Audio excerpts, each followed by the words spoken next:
Dasaya Namaha. Thank you.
Jai Radha Madhava Kunja Bihari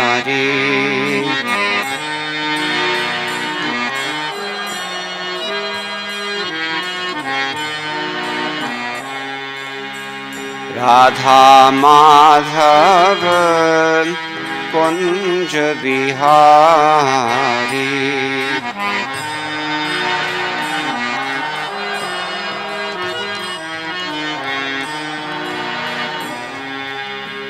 Radha Madhava Kunja Bihari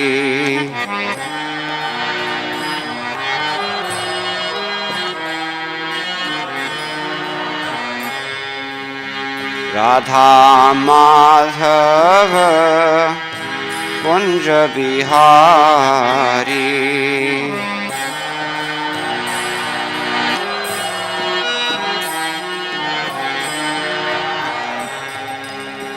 Gopi Jana Vallabha Girivaradhari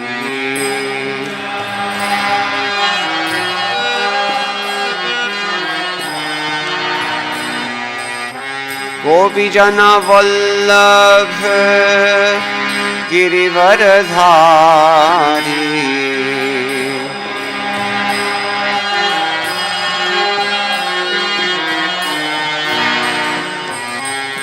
Gopi Jana Vallabha Girivaradhari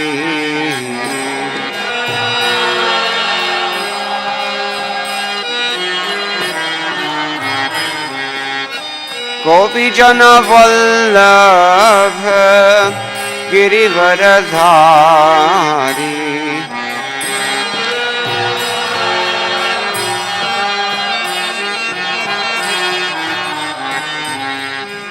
Yashodanandana Prajajana Ranjana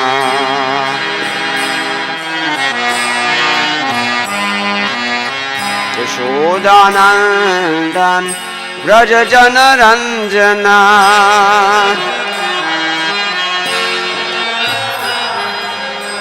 Yashodanandana Prajajana Ranjana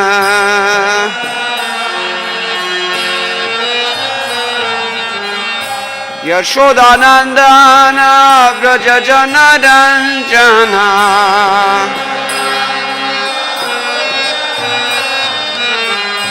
Yashodanandana Vrajajana Ranjana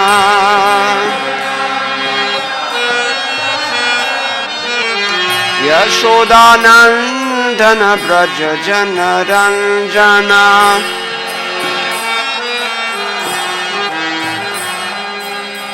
Yamuna Tira Vanachari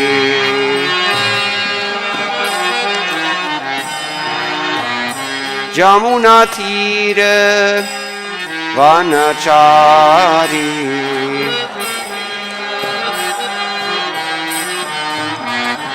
Jai Radha Madhava Kunja Bihari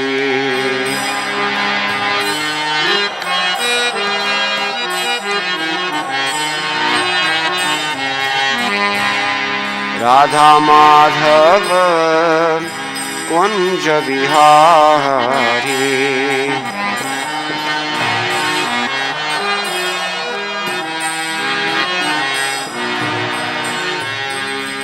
गोपी जन वल्लभ गिरिवरधारी।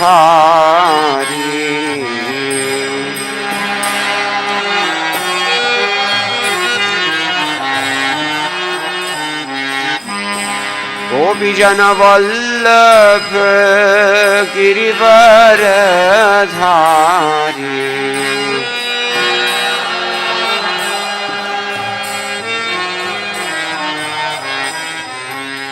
गोपी जन वल्लभ गिरिवरधारी।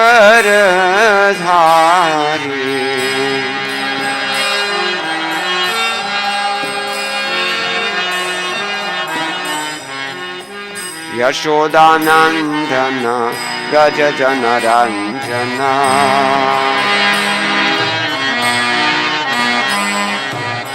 यशोदानंदन व्रज जन रंजन।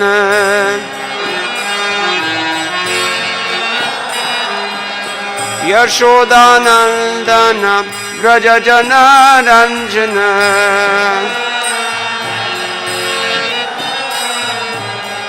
यशोदानंदन व्रज जन रंजन।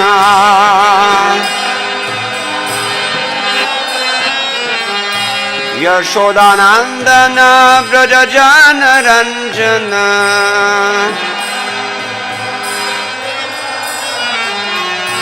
यशोदानंदन व्रज जन रंजन। यमुना तीर वनचारी।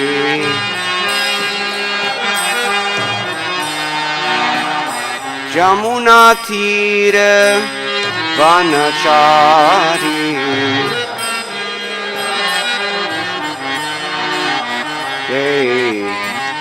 राधा माधव कुंज बिहारी।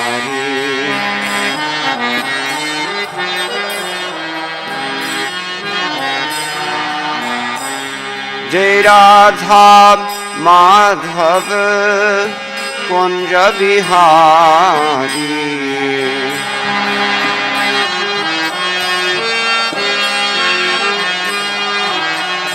जय राधा माधव कुंज बिहारी।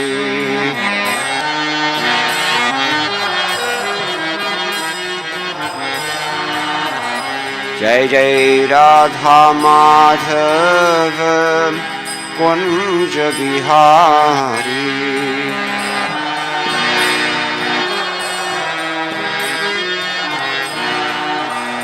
जय जय Radha Madhav Kunj Bihari.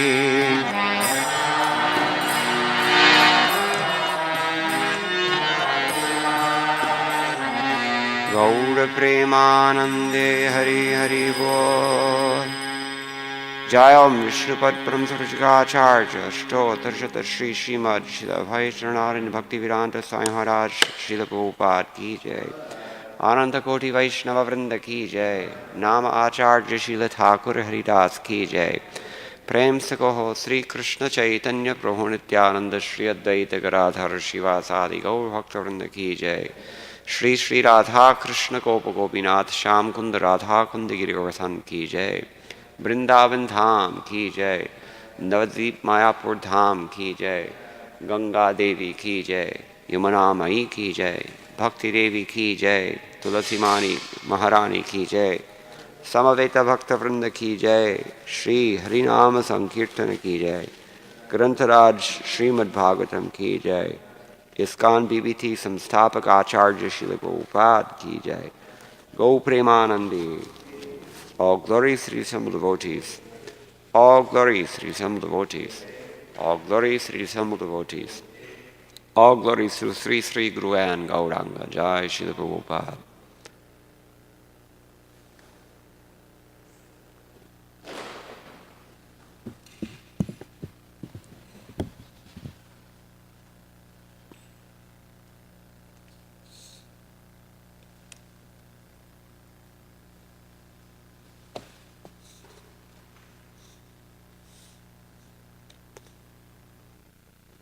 Om Namo Bhagavate Vasudevaya.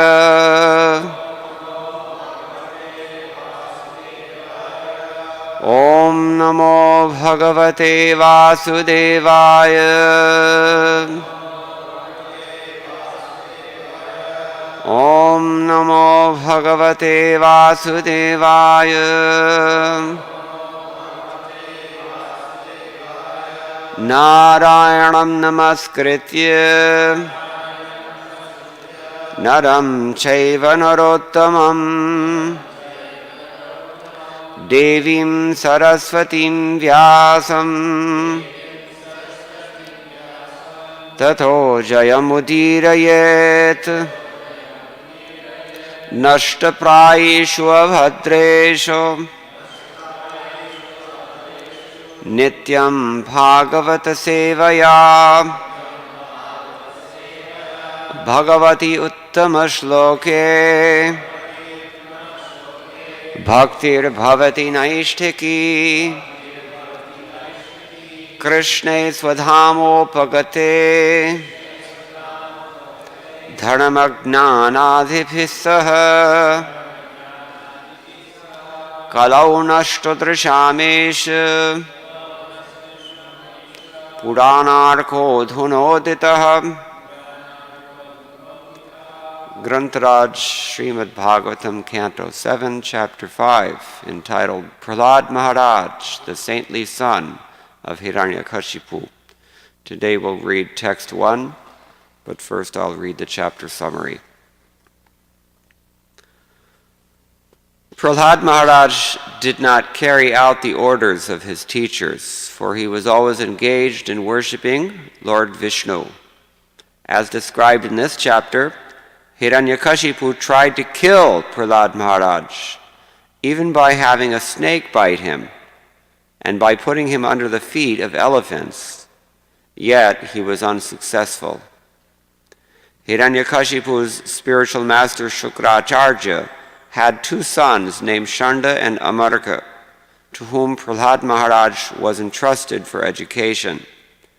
Although the teachers tried to educate the boy Prahlad in politics, economics, and other material activities, he did not care for their instructions. Instead, he continued to be a pure devotee. Prahlad Maharaj never liked the idea of discriminating between one's friends and enemies. Because he was spiritually inclined, he was equal toward everyone. Once upon a time, Hiranyakashipu inquired from his son what the best thing was that he had learned from his teachers. Prahlad Maharaj replied that a man engrossed in the material consciousness of duality, thinking, "This is mine and that belongs to my enemy," should give up his householder life and go to the forest to worship the Supreme Lord. When Hiranyakashipu heard from his son about devotional service, he decided that this small boy had been polluted by some friend in school. Thus he advised the teachers to take care of the boy so that he would not become a Krishna-conscious devotee. However, when the teachers inquired from Prahlad Maharaj why he was going against their teachings, Prahlad Maharaj taught the teachers that the mentality of ownership is false and that he was therefore trying to become an unalloyed devotee of Lord Vishnu. The teachers, being very angry at this answer, chastised and threatened the boy with many fearful conditions. They taught him to the best of their ability and then brought him before his father. Hiranyakashipu affectionately took his son Prahlad on his lap and then inquired from him what the best thing was that he had learned from his teachers. As usual, Prahlad Maharaj began praising the 9 processes of devotional service, such as Shravanam and Kirtanam.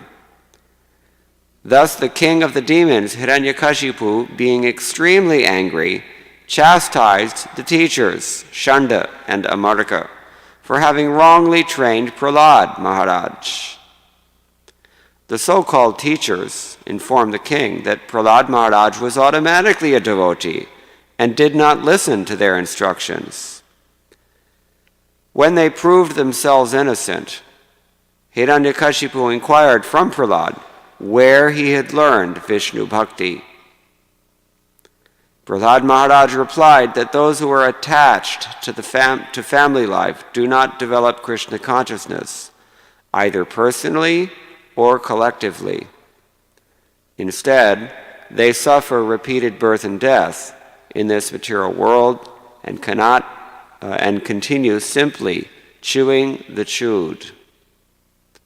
Prahlad explained that the duty of every man is to take shelter of a pure devotee and thus become eligible to understand Krishna consciousness. Enraged at this answer, Hiranyakashipu threw Prahlad Maharaj from his lap. Since Prahlad was so treacherous that he had become a devotee of Vishnu, who had killed his uncle Hiranyaksha, Hiranyakashipu asked his assistants to kill him. The assistants of Hiranyakashipu struck Prahlad Maharaj with sharp weapons, threw him under the feet of elephants, subjected him to hellish conditions, threw him from the peak of a mountain, and tried to kill him in thousands of other ways. But they were unsuccessful. Hiranyakashipu therefore became increasingly afraid of his son Prahlad Maharaj and arrested him. The sons of Hiranyakashipu's spiritual master Shukracharya began teaching Prahlad in their own way, but Prahlad did not accept their instructions. While the teachers were absent from the classroom, Prahlad Maharaj began to preach Krishna consciousness in the school. And by his instructions, all his class friends, the sons of the demons, became devotees like him. Text number 1. Shri Narada Uvacha Paurohityaya Bhagavan Vritah Kavyah Kilasurehi Shandamar Kausutao Tasya Daityaraja Grihantike Shri Narada Uvacha Paurohityaya Bhagavan Vritah Kavyah Kilasurehi Shandamar Kausutao Tasya Daityaraja Grihantike Shri Narada Uvacha Paurohityaya Bhagavan Vritah Kavyah Kilasurehi Shandamar Kausutao Tasya Daityaraja Grihantike.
Sri Narada Uvacha.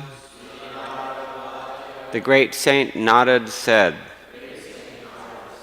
Paurohityaya, to work as a priest. Bhagavan, the most powerful. Vrataha, chosen. Kavyaha, Shukracharya. Kila, indeed. Asurehi, by the demons. Shanda Amarkao, Shanda and Amarka. Sutao, sons. Tasya, of him. Daityaraj, of the king of the demons. Hiranyakashipu. Griha Antike, near the residence. Translation. The great saint Narad Muni said, the demons, headed by Hiranyakashipu, accepted Shukracharya as their priest for ritualistic ceremonies. Shukracharya's two sons, Shanda and Amarka, lived near Hiranyakashipu's palace. Purport by His Divine Grace A.C. Bhaktivedanta Swami Srila Prabhupada. The beginning of the life story of Prahlad is recounted as follows. Shukracharya became the priest of the atheists, especially Hiranyakashipu, and thus his two sons, Shanda and Amarka, resided near Hiranyakashipu's residence. Shukracharya should not have become the priest of Hiranyakashipu because Hiranyakashipu and his followers were all atheists. A Brahmana should become the priest of a person interested in the advancement of spiritual culture. The very name Shukra Acharya, however, indicates a person interested in obtaining benefit for his sons and descendants, regardless of how the money comes. A real Brahmana would not become a priest for atheistic men. Om Agnanatimanantasya Gnananjanashalakaya Chakshurunmilitam Yena Tasmai Shri Gurave Namaha Shri Chaitanya Manobhishtam Sthapitam Yena Bhutale Swayam Rupa Kadamahyam Dadati Swapadantikam Vandeham Shri Guroho Shri Yutapadakamalam Shri Gurun Vaishnavamscha Shri Rupam Sagrajatam Sahagana Raghunathan Vidamtam Sajivam Sadvaitam Savadhutam Parijana Sahitam Krishna Chaitanya Devam Shri Radha Krishna Padan Sahagana Lalita Shri Vishakhanvitamscha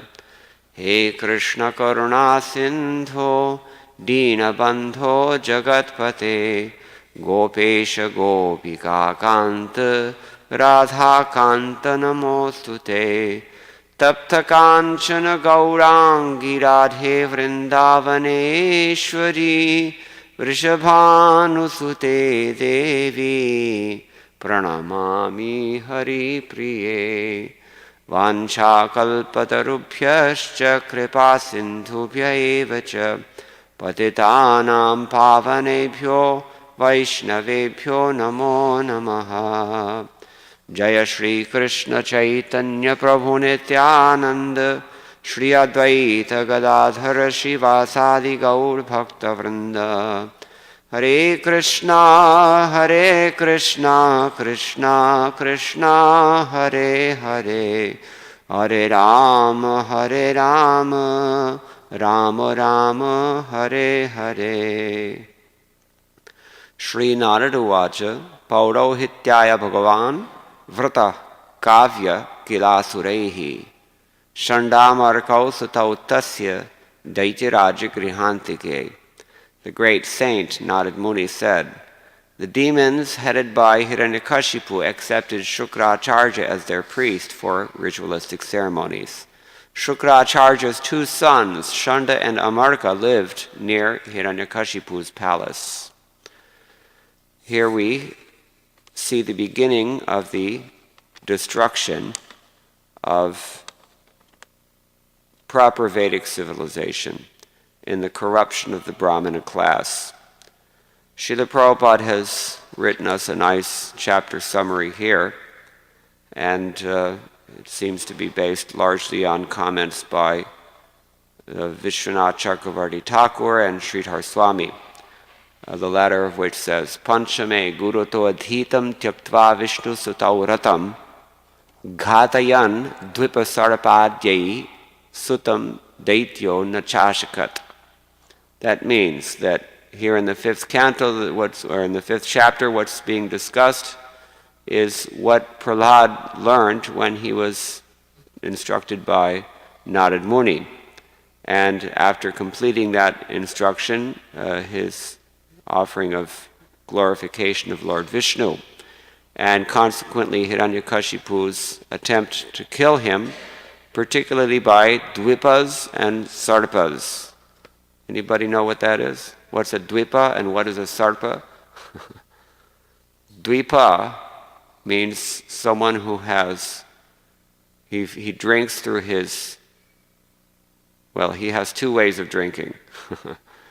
He drinks through his mouth, and he also drinks through his trunk.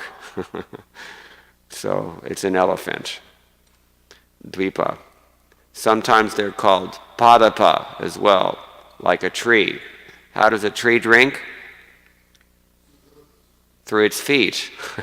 Padapa.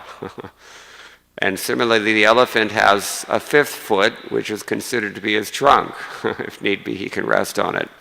And he drinks that way. So that's elephant. And sarpa means sripati, the creature who is writhing on the ground. Who's that? Snakes. And these are the two means that have been mentioned by Srila Prabhupada in his chapter summary. Hiranyakashipu engaged these two to try to kill his son, but he was unsuccessful. Ashakat. Vishwanath Chakravarti Thakur similarly says, Gurunad dhyapitaha pitra prishtaha krishnam stuvan sutaha.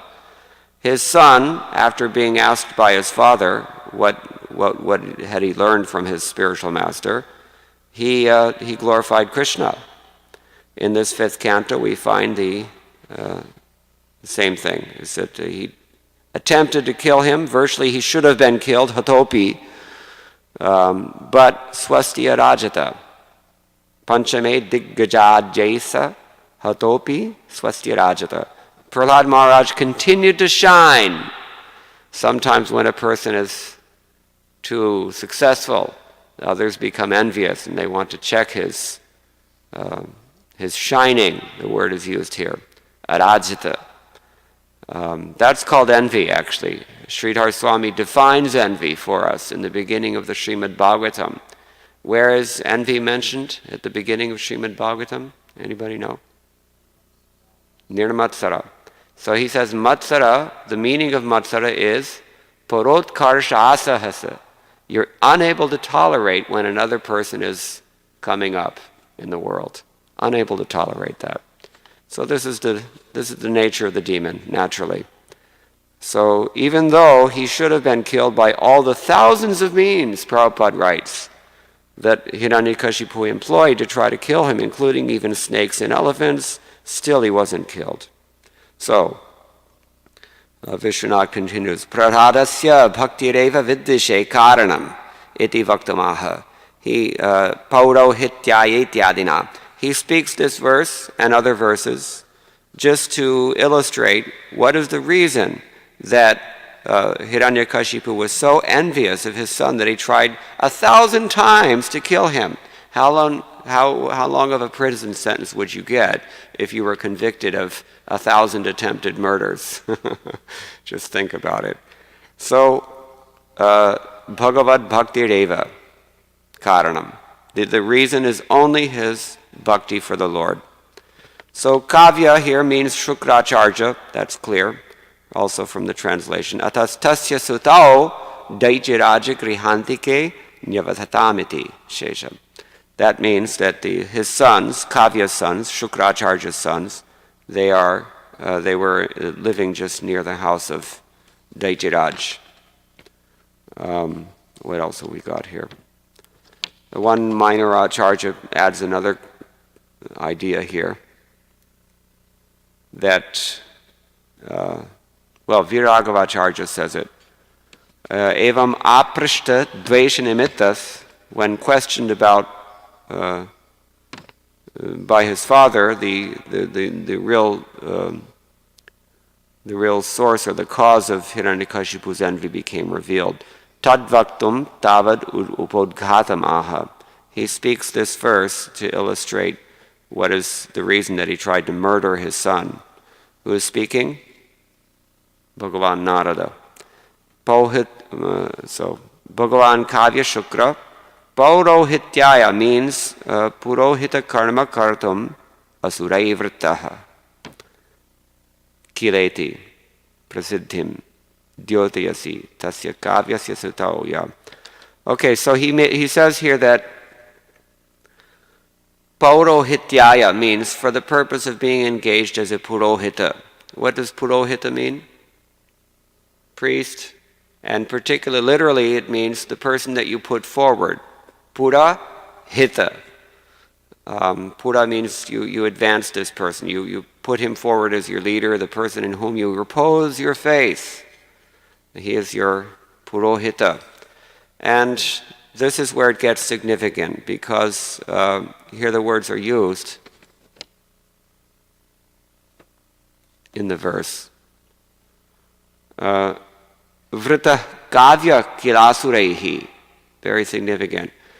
Who was it who employed kavya in this capacity? Asurai, by the demons.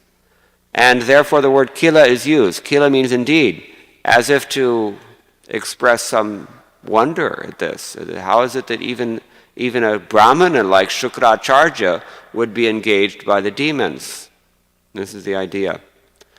Those who are brahmanas, either by birth or by qualification, if we allow ourselves to be chosen by demons or to be engaged by the demons, then you have to think about that, don't you, when you read this passage of the Srimad Bhagavatam. It's expressing wonder that how could this person do this? So similarly, Srila Prabhupada is writing in his purport here, Shukracharya should not have become the priest of Hiranyakashipu, because Hiranyakashipu and his followers were all atheists. A brahmana should become the priest of a person interested in the advancement of spiritual culture. So we should be very careful not to allow the demons to engage us and not to allow our lives to be dictated by those who do not have our own concerns, nor even their own concerns at heart. This is the unfortunate reality of the modern day and age. Even those who are most powerful, they're not really even thinking of their own welfare, and they're certainly not thinking of yours. So we should be very careful not to trust such persons and not to allow such persons to engage us. This is the revolutionary nature of really any religion, because all religion is suspicious of such people. That's why it's disallowed. Now, when I was in college, I was in the Department of South Asian Language and Literature at the University of Washington. And, if you attempt to write your PhD in a mode that is sympathetic to Krishna Bhakti, you'll quickly find that someone else gets funded. So, in this way, that anybody who's trying to push God in the modern world, in any context, practically speaking, it's simply not allowed. It's prohibited. And this was the case with Prahlad Maharaj, because he went to a school that was run by the sons of Shukracharya, who had allowed himself to become employed by the demons, and who had allowed their agenda to become his agenda.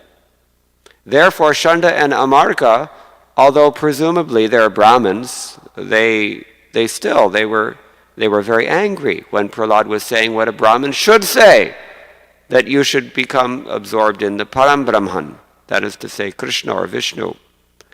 So, Srila Prabhupada, he says that a Brahmin should become the priest of a person who's interested in spiritual advancement. Now, we live in a society where hardly anyone is interested in spiritual advancement, isn't it? What is that?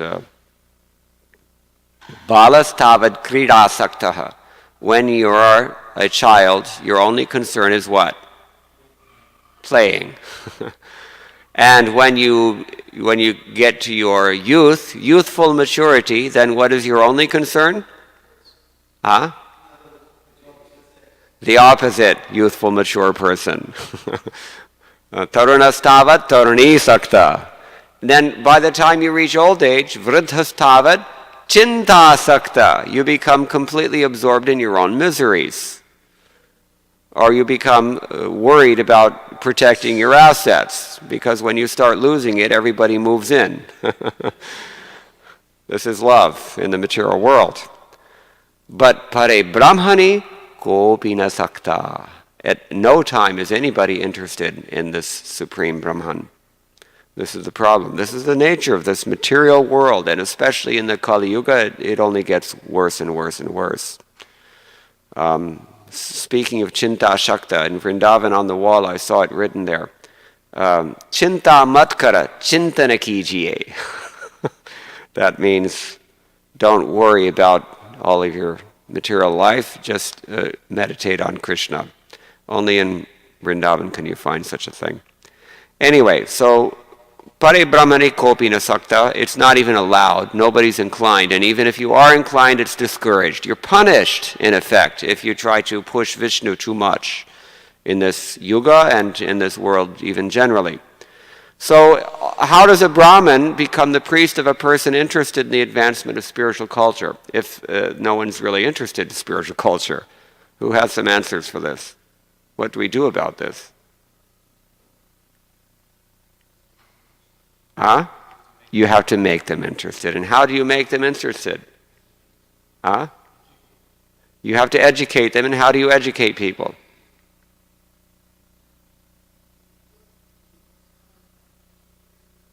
Okay, you distribute books, you distribute prasadam, you perform Harinam Sankirtan. These are the means. Anything else? Think about what Krishna instructs in. If you become Krishna conscious, yad acharati shreshtas, tattadeveto janaha. When you become shrestha, either through age or through material qualifications, because sometimes that's what it takes to become shrestha in this world. People don't know anything spiritual, so if they like the way you sing, then they turn you into a guru. Or if you're donating more money, then you become, in charge. So many the material qualifications are dominating. So shrestha, but however you become shrestha, anything you do, people are going to accept this is the pramana. This is what should be done, whether it's bogus or not. Therefore, you have to be very, very careful. We were discussing this last night. Pitana sasyat, jananina sasyat, gururna sasyat, right? Pitarona sasyat, ityadi. Bhagavatam says you should not become a spiritual master. You should not become a leader of any sort. You should not become even a father and a mother if you're not able to elevate your dependence spiritually. So, a real Brahmin should be a person who creates that interest in spiritual culture, and he does so by his own example. He doesn't demand respect, but his character commands respect.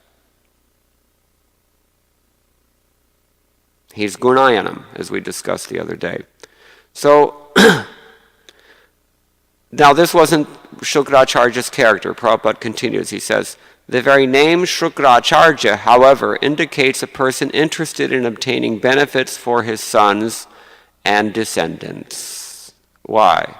Shukra Acharya. Acharya means a person who's acting in a very deliberate way. What is he acting for? Shukra, his family line. Shukra means literally semen. So, actually in Srila Prabhupada's books, he validates two kinds of disciplic succession. One is called the Guru Parampara, and the other one is called the Shukra Parampara. In Vrindavan, we see that in the major temples, the practice has traditionally been that it's a family succession from father to son. There are advantages in that system, although there are also disadvantages. In any system, there are advantages and disadvantages. But it was the kings of Jaipur who initially advised the disciples and descendants of the disciples of the 6 Goswamis that if your sons are doing it, then you know it's going to go on. If you've got a disciple doing it, well, he can bloop. So, but a son can never bloop. You cannot do that. You can estrange yourself, but you're always the son. And traditional Indian society has enough understanding of the way samskar works that it's just unthinkable to dissociate yourself from your parents in this way. Anyway, that is the Shukra Sampradaya, but the weakness of that system is that all you have to do is be born. And then automatically you're going to inherit the Acharya position, or you're going to become the next Pujari, or you don't really have to work hard. And in fact, as I said, any system can be exploited. In our system as well, of Guru Parampara, it's really, nobody really knows if you're really Krishna conscious or not. You can put on a good show. It's pretty easy to do that. As I said, all you have to have is some material qualifications, and everybody takes it that you're spiritually advanced. And so this goes on either way, but here we're talking about Shukracharya. This was his interest. And Prabhupada adds in the final phrase here, regardless of how the money comes. So even he was working for a demon, being paid in the employ of Hiranyakashipu of all persons, the biggest demon of them all. But he accepted that. Therefore, Srila Prabhupada concludes his purport here by saying, a real Brahmana would not become the priest for atheistic men. And the implicit instruction here for us, since he's mentioned it twice, is that do not do this. Don't do this. Don't follow that parampara. So there's a couple of interesting factoids here given by one of the minor acharyas. He says, Shandascha markascha shandar markao atra dirgha chandasaha shando marka iti vede shravanat. That means that these two sons of Kavya, the two sons of Shukracharya, their names are Shanda and Marka. We generally hear Shanda and Amarka. His argument is that this is so, we've lengthened the vowel for metrical purposes, but it's heard in the Vedas. There's mention of Shanda and Marka in the Vedas. That's one opinion. Not a very particularly essential point, but it's just something we can think about. I think the main thing of interest here is that Shukracharya, somehow he accepted a position of employment within on the payroll of such a demon as Hiranyakashipu. And a Brahmin actually should not have a salary. He can be maintained. Traditionally, the system of maintaining Brahmanas was that the king would give them everything they need. As far as real estate goes, this is called agrahara, thing that you take in, agrahara, in front of you. There are still many places in India, they're fast dwindling, the neighborhoods where the Brahmanas live, because they've been gifted that land by the former kings. Nowadays we don't have kings anymore, but this was previously the system. Either way, it works out to the same thing. Whoever is supporting you, as they say in Hindi, you're eating that person's salt, that you have to do that person's bidding. And so this is always a constant challenge for the Brahmanas. And here it would seem that Shukracharya has sold out. He's given up his principles and he's just doing the comfortable thing. Human life is actually not meant for this kind of comfort. It's meant for tapasya. We find this throughout our shastras, ubiquitously. Yajnadana tapaschaiva pavanani manishinaha. 3 things in particular Krishna says you should never give up. What are they? Who knows? Sacrifice, charity, austerity. And austerity in particular is the wealth of the Brahmana. It is the Brahman's mandate to be austere. Otherwise he becomes a party man like this. And when a Brahmin sells out, he's got superior intelligence, he can do a lot of damage. And just see the damage that Shukracharya has done to the entire class. Therefore, Prithu Maharaj, we mentioned this the other day, he prays to the Lord, Prasidatam Brahmakulam Gavam cha Janardana Sanucharascha Mahyam. That means, may Janardhan be kindly disposed on the entire class of Brahmanas, and may he also be kindly disposed on the entire population of cows on which human society depends, and may he also be very kind upon humble me. Very beautiful prayer he gives. So, how the Varnashram system is corrupted is exhibited quite nicely here. A person for his own selfish interest, or even for the sake of comfort, or as they say, necessity knows no law. When a person is in dire straits, sometimes a person will compromise his principles. But this is not a good thing. And it does a lot of damage, not only for the person who is compromising, but for the whole society. Because nothing you do is unrelated to everything else that goes on in the society. Anything you do affects everyone else always. Anywhere and always. This is just the nature of reality. You can say that dharma is the science of sambandha, the science of relations, and we're always related in one way. I like to say this is a symbiosis. It's a system in which everyone is interdependent and requires one another. Cooperative system. So we can learn maybe about how to avoid this from Bilvamangala Thakur. He has written a very beautiful verse. He says, Tardakeshu karkashadhyo vayameva yavat. You can have very stern thought in matters of debate or in polemics or in philosophical concerns. You should have very critical, keen thought. That's an asset. And he says, Sahitye komaladhya. You can have very sensitive thought when it comes to literature. Here, the name of Shukracharya used is what? Kavya. And what does kavya mean? Poetry. Poetry. So he was of that school. The higher class brahmana is the person who is absorbed in Brahman, the person who's thinking about spiritual teachings. A lesser class of brahmana is the person who's intellectual, maybe not 100% spiritual, but he's still, the Germans have a nice word for this. They call it, Geist. Things that are, metaphysical, spiritual, but also intellectual, these kinds of things. So it's not completely transcendental, but still it's pretty far up there. And Brahmins are sometimes they're doing that also. So Shukracharya, evidently he was a second-class Brahmana. And maybe less than that, because after all he did sell out his virtues. And when you lose your virtues, everything is gone. It's a hopeless, wasted life at that point. But sahitye komaladhya vayameva yavat. You can have sensitive thought in literature, and tantre nirantaradhyo vayameva yavat. You can have ceaseless thought to your responsibilities, tantra, to your duties in life. Krishne niveshitadhyo vayameva tavat.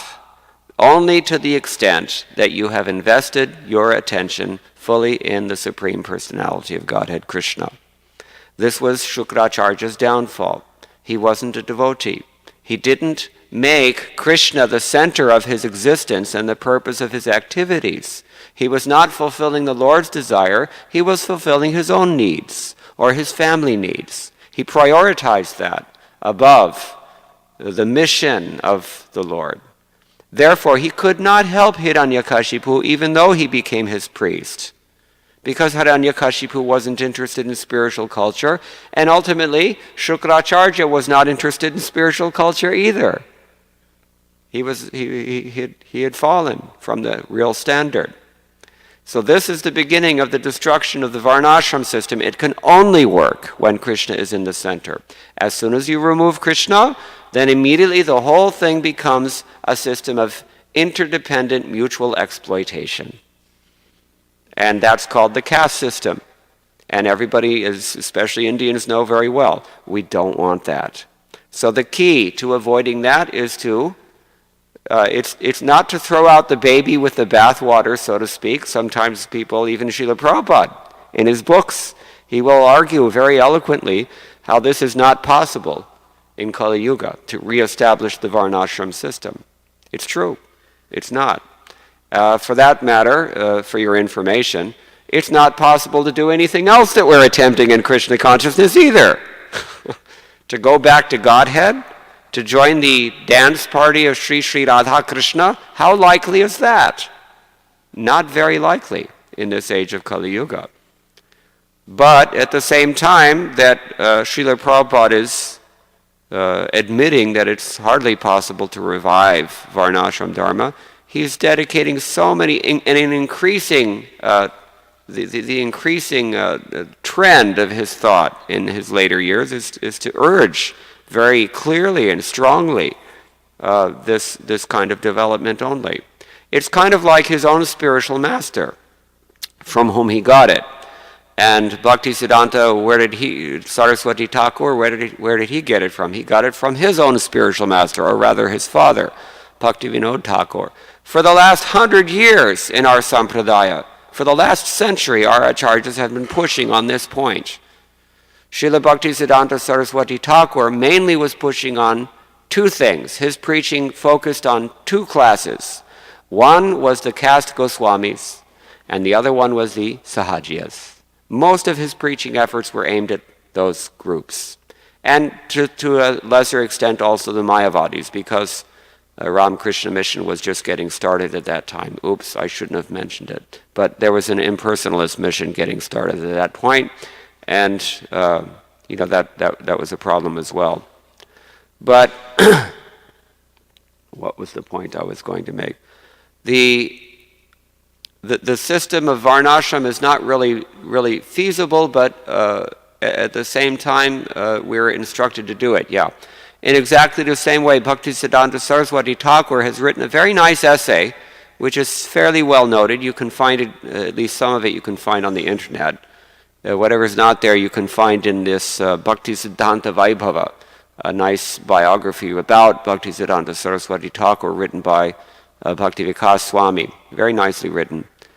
The essay is called Putana. Has anybody read this? You're familiar with the essay? In this essay, he's very eloquently arguing how the very worst thing for any kind of religion is to organize that religion into an institution. And he's writing this at the time that he's working extremely hard to establish a religious institution in the form of Gaudiya Math. It would seem as if it were a contradiction, especially since the Gaudiya Math didn't work. But this is the point that I'm making, that it doesn't really matter. What we are doing here is bhakti yoga, not fruitive activity. And we are to follow our instructions only. And we've been given the instructions very clearly. And when one deviates from that principle, then one has to exploit others. As soon as Krishna is not sitting on the center in the throne of your heart, then you have to put someone else there. Your family members, your whoever it is, or whatever it is. Your career, maybe, everything that people put on the throne in this world. Those things become your deity in effect. Therefore, it's stated in the 11th canto, Bhaktiyaika yesham gurudevatatma. The way that a person performs bhakti yoga is by accepting the orders of the spiritual master as his life and soul, atma, his deity, devata, Guru Devatatma, means his worshipful deity, his very life and soul, his very self, as it were. This is the point. As soon as we deviate from the order of the spiritual master, then all bets are off. We can't know what will happen after that. This is why Srila Prabhupada in particular used to stress this principle of vyavasayatmika buddhi. Focused, ekagrachitra buddhi. Ekagrachitta means fixed on one point. Attention on the order of the spiritual master. He was in large part inspired to come to America and give this process of Krishna consciousness to all of us, because he was so much impressed by the commentary of Vishwanath Chakravarti Thakur on Bhagavad Gita chapter 2, text number 41. Is that the correct number? Vyavasayatmika buddhir ekeha kurunandana bahushakha hinantashta buddhayo avyavasainam.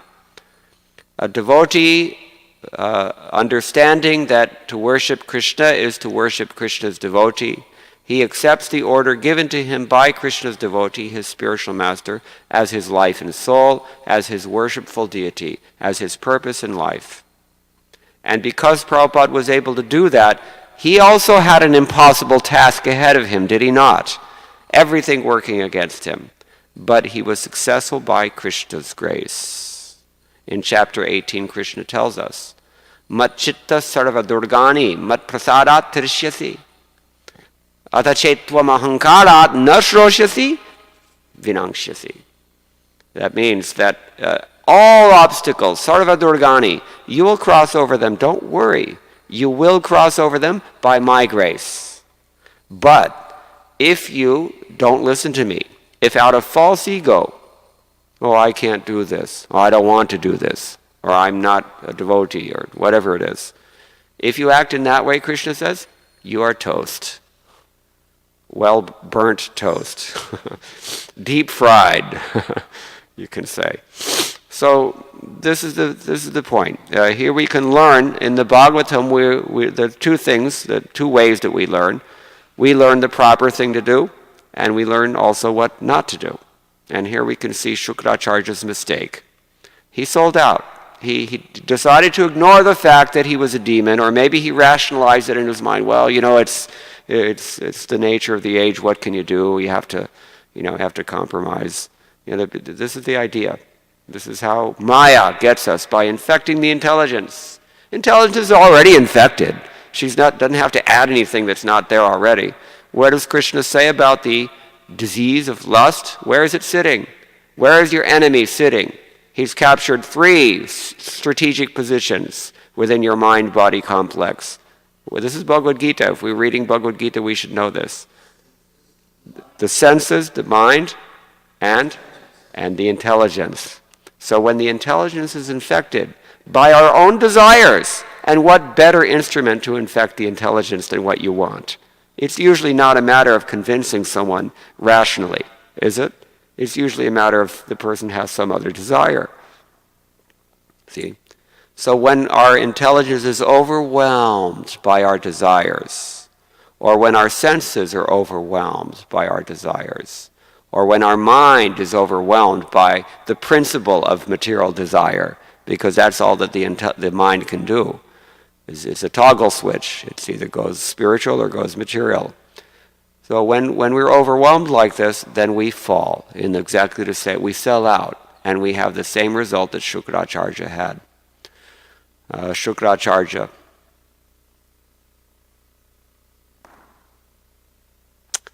So we should not do this. This is the point. What else can we say about this? He took up priestly work for the demons.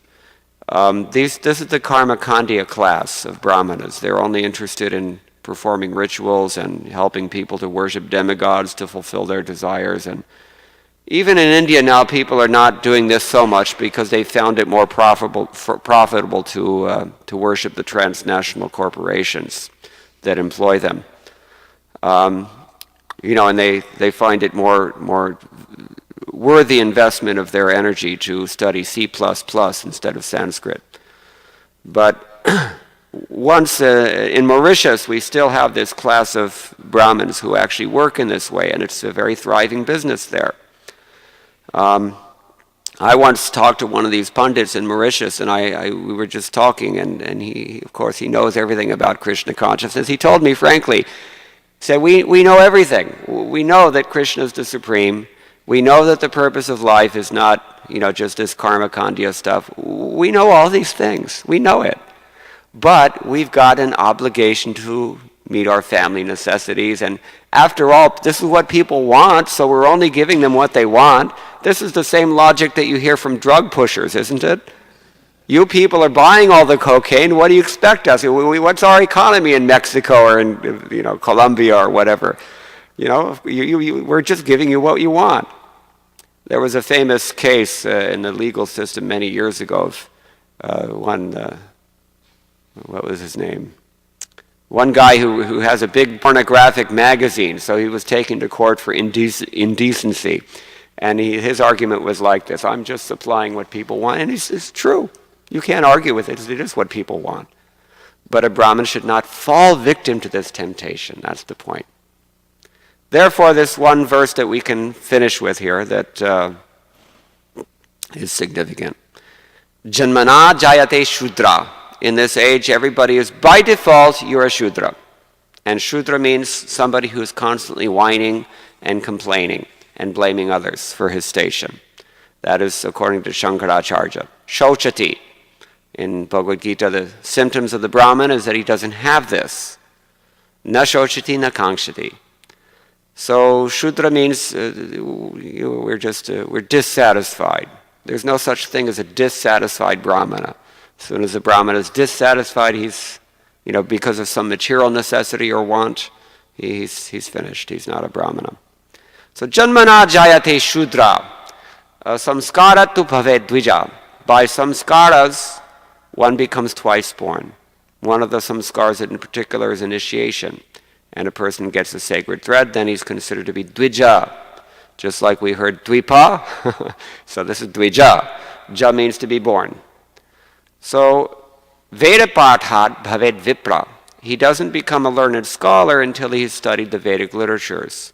But he doesn't really become a Brahman until Brahma Janati iti Brahmanaha. When he knows Brahman, then he's a Brahmana. And we described this already. Brahmabhuta prasannatma. He's constantly in bliss. He's satisfied. He's joyful. This is his nature. And no shochati. He's not whining or complaining, blaming others. Na kangshati. He's not pushed around by his desires or his aspirations, ambitions. Na shochati na kangshati. Sama sarveshu bhuteshu. Therefore he can view everyone equally. Because he's got nothing to gain or lose from anybody else or from any other interaction. Krishna says, Mad bhaktim labhate param. In that condition, he gets mad bhakti, my devotional service, pure devotional service. Only in that condition. We know this from the Srimad Bhagavatam. In the beginning, it's clearly stated that this Bhagavatam kicks out all kaitava dharma. It's meant only for the nirmatsara, the unenvious. But it's a high qualification. In the verses just prior to this one, in chapter 18 of Bhagavad Gita, Krishna has described what are the characteristics of that person who is Brahmabhuta. It's a tall order. It's not so easy to attain that. Therefore we work at it. In Krishna consciousness, we're chanting every day. Hare Krishna, Krishna Krishna, Hare Hare, Hare Rama, Rama Rama, Hare Hare. Because Krishna says param bhakti, real bhakti, or transcendental bhakti, it only comes when we're liberated. We have to become liberated. Now the process of bhakti itself will liberate us. Again, Bhava Mangala Thakur has written so nicely, Bhaktis tvayi sthiratara bhagavan yadi syat daivena nah phalati divya kishora murti. We have Kishore and Kishori here.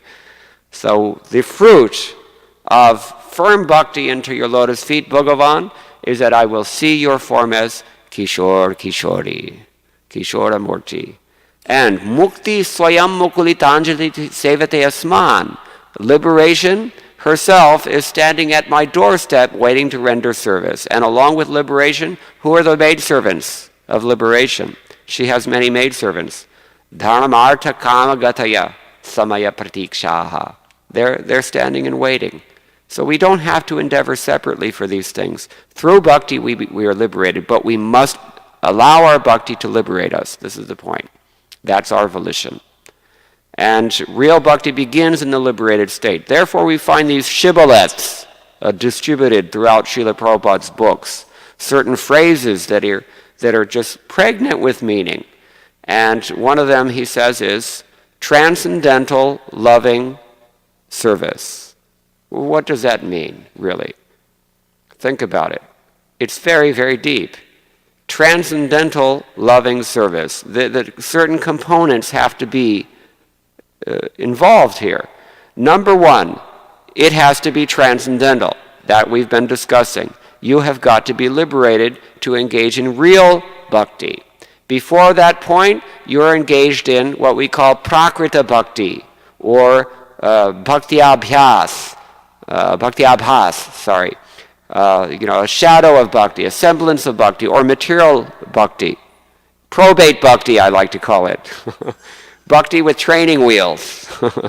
You have the sponsorship of a spiritual master, but you don't have the realization of what you're doing. That's the problem. In that stage, we're very tenuous anytime we can fall. And most of them do, therefore. So we must become liberated first. That's transcendental. Loving, this is the second aspect. You cannot sustain your position in this transcendental realm unless you actually enter deeply into a relationship with the Supreme Lord. That's called Sambandha. Therefore, we worship Madan Mohan for that purpose.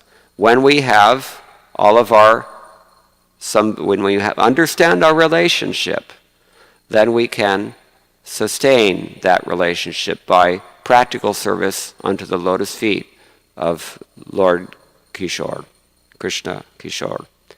And that also implies bhava bhakti. Putamad bhavam agataha, Krishna says in Bhagavad Gita.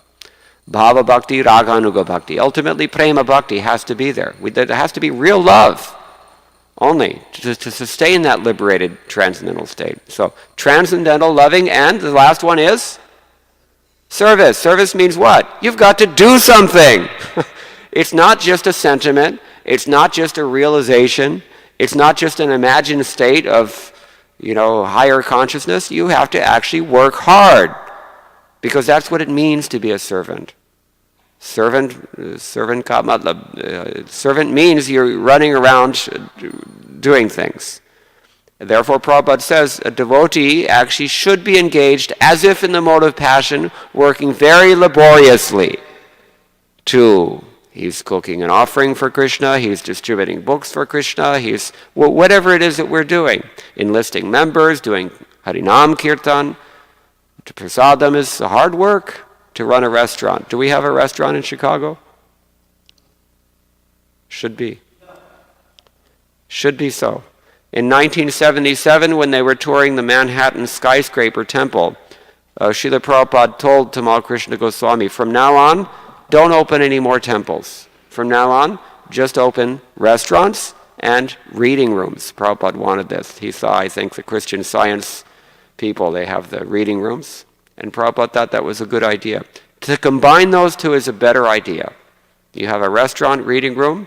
Americans are not going to come any other way. It's been seen. Very, very unlikely, or it's really, really hard work. But with a restaurant, it's very good. And prasadam works. We've discussed that. So, what were we saying? Yeah, you have to do something. You have to work hard, because that's what it means to be a devotee. Muktir hitvanyatharupam surupena vyavastitihi. To be situated in your own natural position, that's the real meaning of liberation. And the natural position of all living beings is to serve Krishna. Jiver sharup hoy, Krishner nityo das. Das means servant. So transcendental loving service implies this Brahmabhuta realization, and poor Shukracharya has failed this pariksha. And, we always get another chance, but who knows when it will be. After how many births, who knows. So we have this opportunity now.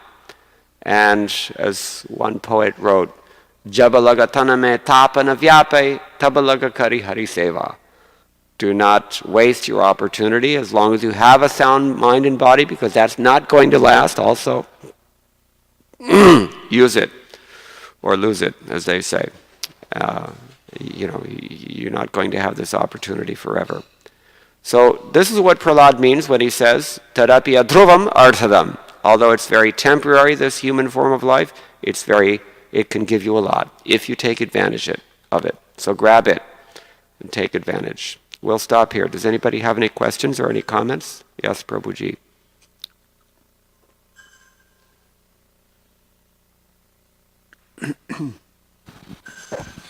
Hare Krishna, Prabhu.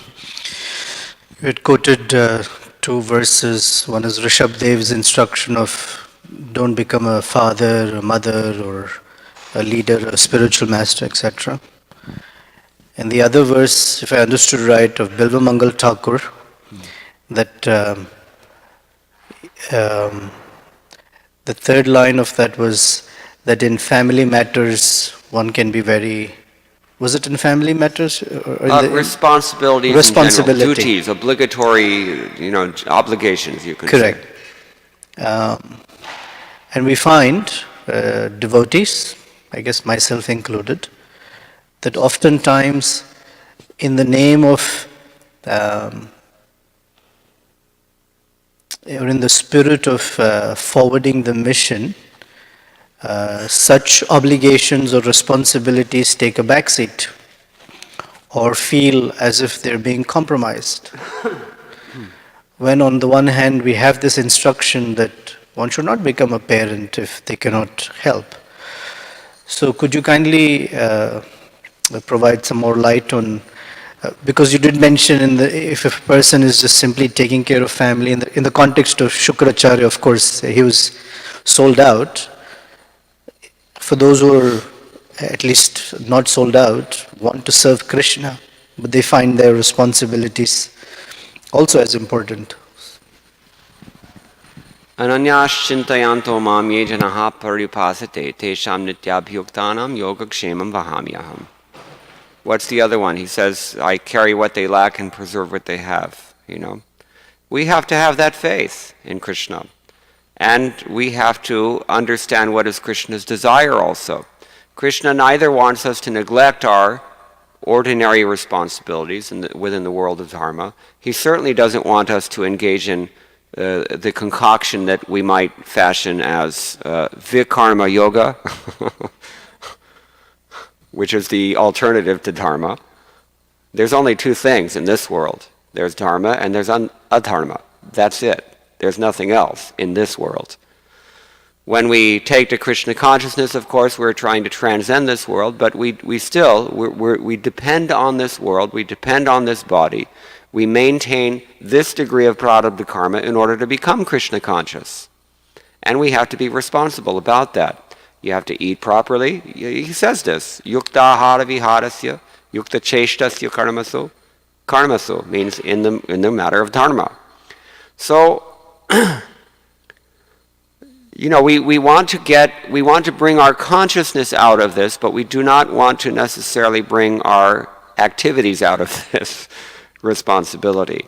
And we will find, it's often a challenge to maintain our Krishna consciousness and to maintain our mundane responsibilities at the same time, because that's what it means to be a servant. It's hard work.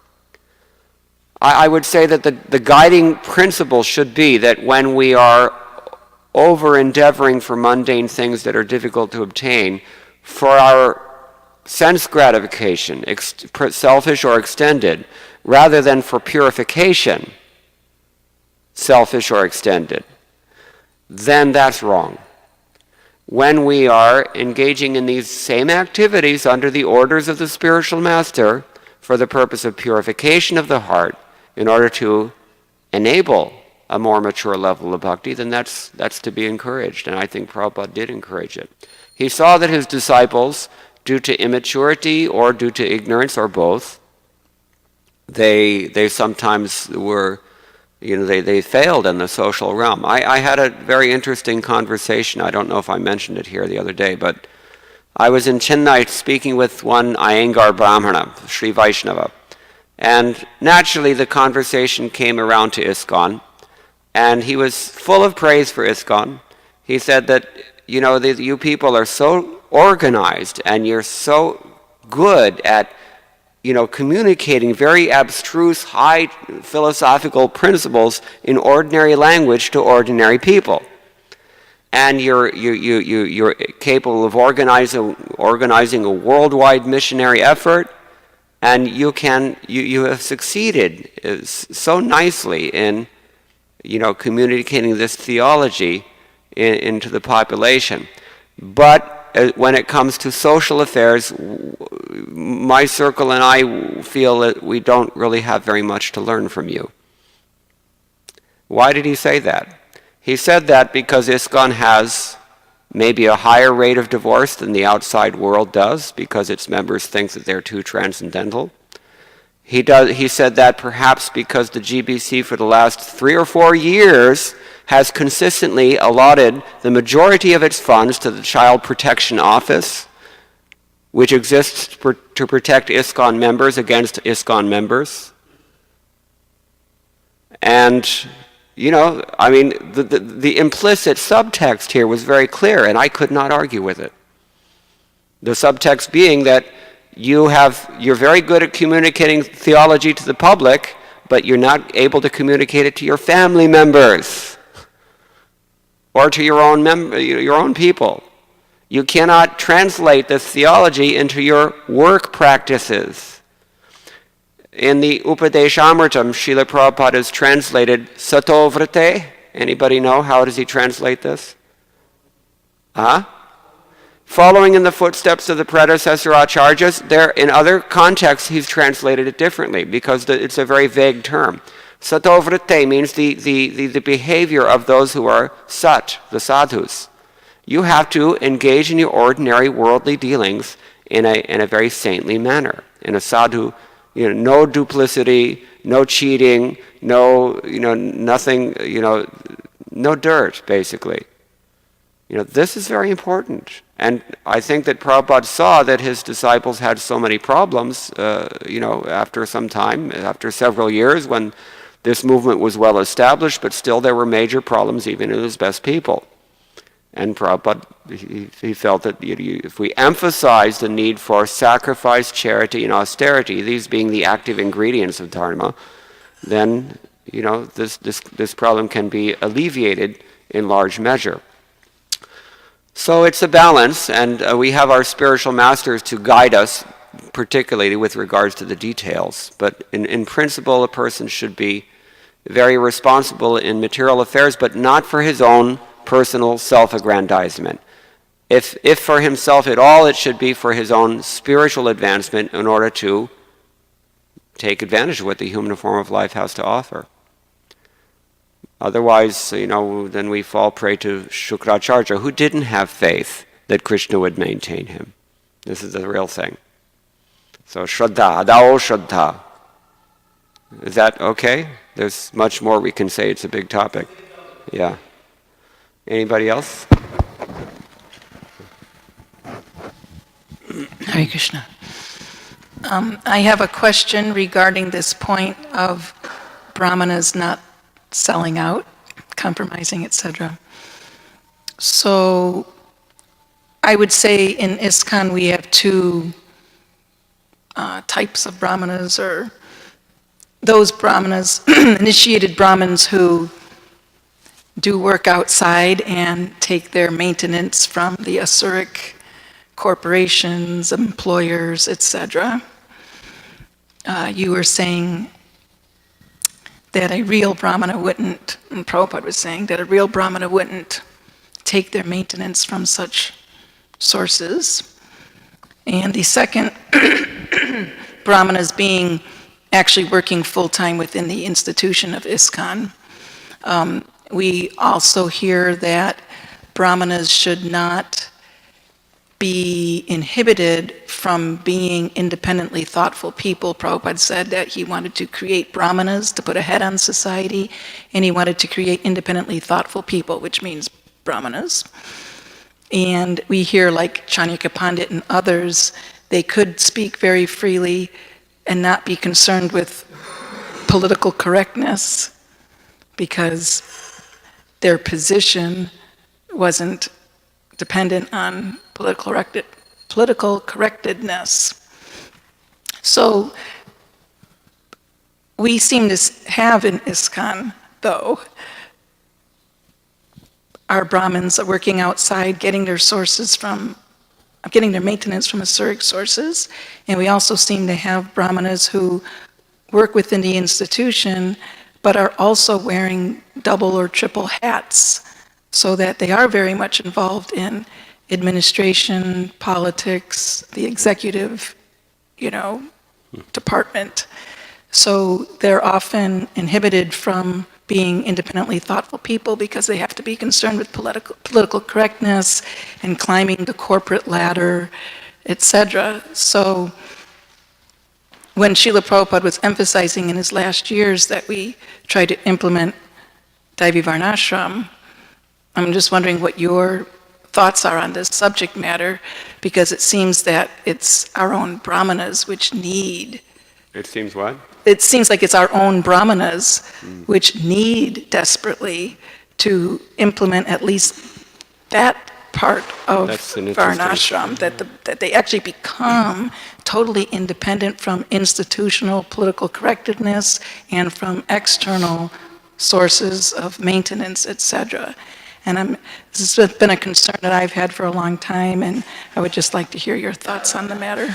Many years ago, I met my godbrother Sureshwar Prabhu. He and Hare Krishna Dasi compiled a book about all of Prabhupada's quotes on the topic of Varnashram Dharma. And he told me that when we went into this project, we were assuming, we had the assumption that this Varnashram was a means that Prabhupada intended for us to encourage the outside people to, maybe organize their lives and become a little sattvic and maybe become more favorable thereby to Krishna consciousness. He said, after we compiled all these quotes and studied them very carefully, we realized that they're all directed squarely at the initiated membership of Iskcon and are intended for the institution of Iskcon, for the most part. So that's one thing. I would not, see things in this binary way that we're either talking about, devotees working outside or devotees working in the institution. There's all kinds of devotees working in all kinds of ways. And at any rate, in and out is kind of hard to really nail down when you come down to it also. Srila Prabhupada's books say, and the traditional norm is also, the understanding is, that a brahmana works in 6 ways. He's studying and teaching, he's performing worship and engaging others in that worship, and he's accepting charity and giving in charity. He's got these certain qualities in addition to that are defined in the Bhagavatam and in Bhagavad Gita. And if the majority of these do not apply to a person's life that we see, then you have to question, what is that person's status? As far as a person becoming colored, I mean to say, by politics and other needs, that as a result of his dedication or commitment to some sort of institutional position, well, that has to be judged, by Krishna, I would think. It's not something that we like to do. Maybe the managers have to judge that, but how does a manager judge a brahmana? A brahmana has to judge a brahmana, and this is probably it's usually on a case-by-case basis that Prabhupada would judge these sorts of things. But it's certainly true that a person can lose his independence and lose his objectivity also when he becomes too much invested in entrenched interests. Some of them personal, some of them maybe not so personal but political. That's a problem. We're going to read about that, I think, in the next verse. Politics. That's another topic. But generally a Brahmin should stay out of that. Prabhupada, whenever it came to really political things, he backed out. He didn't want to go there. Because we're meant to emphasize these principles, and then how they apply in terms of concrete times, places, and circumstances, that's someone else's business. But the Brahmins they should have the insight that they're able to emphasize these principles. And they understand what those principles are and why they exist and what the ultimate goal is. This the Brahmins can see better. So they should stay in their own realm and not try to meddle too much in other places.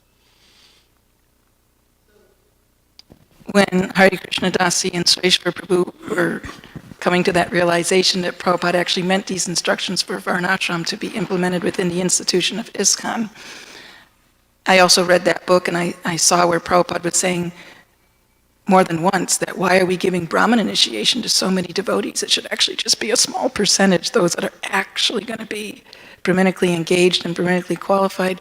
So there are Brahmins who focus on the absolute truth. There are Brahmins who focus on their livelihood, and there are Brahmins who focus on green cards. So when Prabhupada was emphasizing like this in the last years, do you think he was trying to get the message, or was he trying to say that we should try to implement now a system where brahmanas don't do management and executive duties, and that we train kshatriyas to be kshatriyas and brahmanas to be brahmanas, and that we don't continue to wear 2, 3, 4 hats on our head?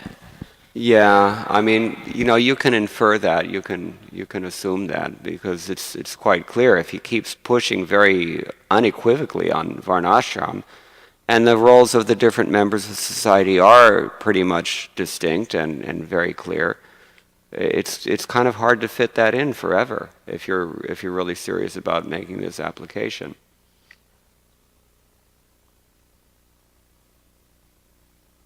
There are many respected devotees, senior devotees that I've discussed this with, and they feel that this is going to take some time. So there's some leeway for that as well. The ideal is there, and Prabhupada was pushing the ideals.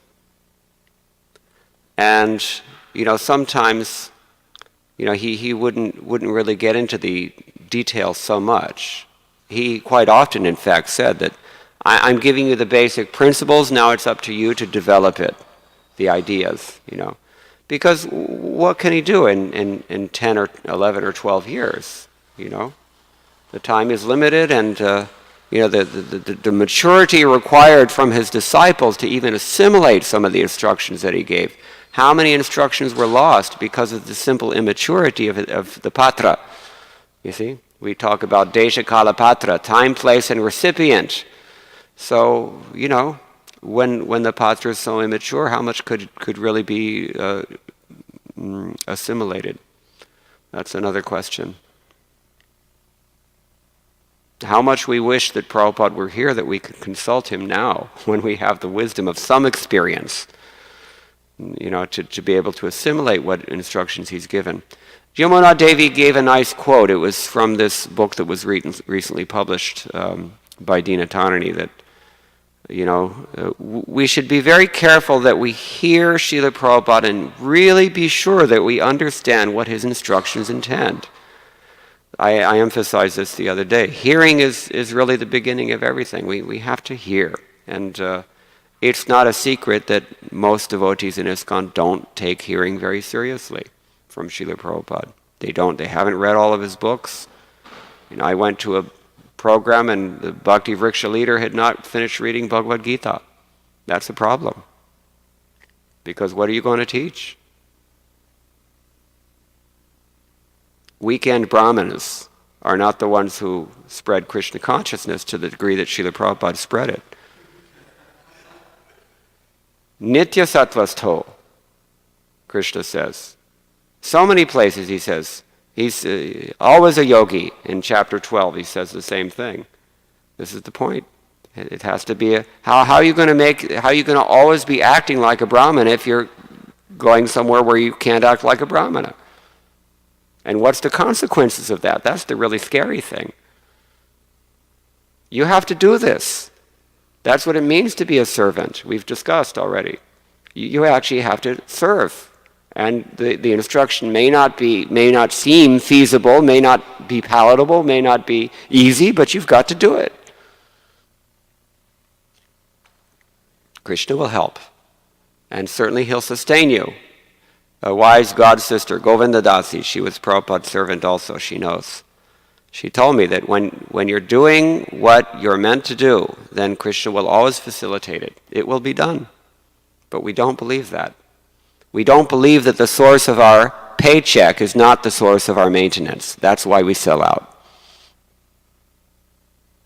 We don't believe in Vishvambhara, even though we meditate on his name 3 times a day. Dharmo rakshati rakshitaha, Manu says. The person who protects this thing is protected by it. Whether you see it as it or whether you see it as Krishna, it's the same thing. Krishna or his agent, it's the same thing, Krishna. Is that okay? Yes, in the back.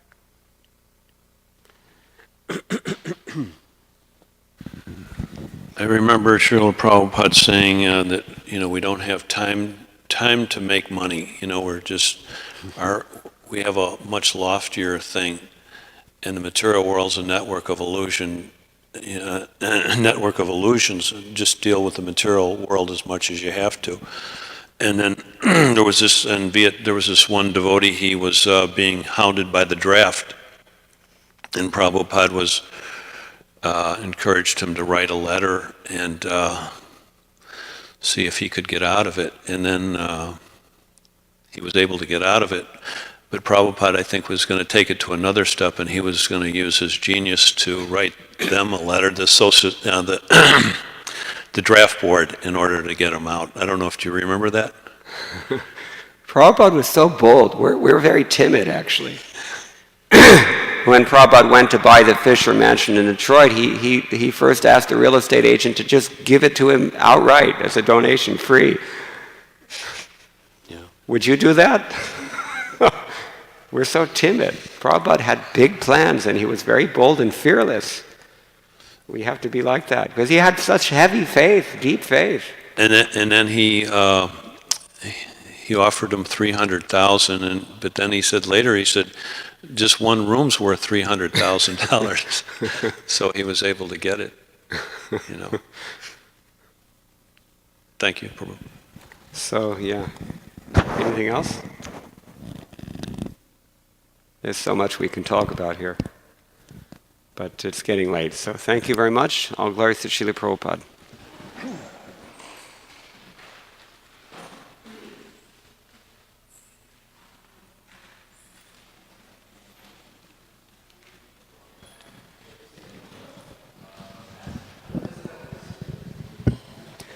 We have a MSF monthly Sankirtan festival today. Everyone's invited. We'll be leaving at 10:30 for Harinam book distribution. Please join us. Thank you.